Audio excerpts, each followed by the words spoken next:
Sans la mort de Jésus sur la croix pour nos péchés, personne n'aurait la vie éternelle. Jésus lui-même a dit: «C'est moi qui suis le chemin, la vérité et la vie. On ne vient au Père qu'en passant par moi». Jean 14, 6, indiquant ainsi la raison de sa naissance, de sa mort et de sa résurrection.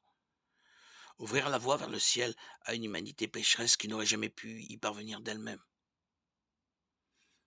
Quand Dieu a créé Adam et Ève, ils étaient parfaits en tout point et vivaient dans un paradis, le jardin d'Éden, Genèse 2,15.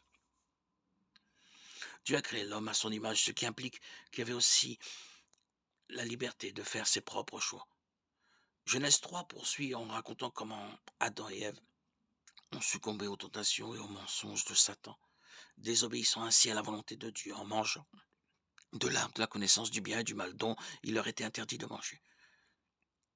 L'Éternel Dieu donna cet ordre à l'homme: tu pourras manger les fruits de tous les arbres du jardin, mais tu ne mangeras pas le fruit de l'arbre de la connaissance du bien et du mal, car le jour où tu en mangeras, tu mourras, c'est certain. Genèse 2, 16, 17. C'était le premier péché commis par l'homme, et par conséquent toute l'humanité a été soumise à la fois à la mort physique et à la mort éternelle en vertu de notre nature pécheresse héritée d'Adam. Dieu a décrété que tous ceux qui pêchent mourraient physiquement comme spirituellement. C'est le sort de toute l'humanité. Mais Dieu, dans sa grâce et sa miséricorde, a pourvu à un moyen de sortir de ce dilemme par le sang de son Fils parfait versé à la croix. Dieu a dit: s'il n'y a pas de sang versant, il n'y a pas de pardon. Hébreux 9, 22. Mais le sang versé rend possible la rédemption.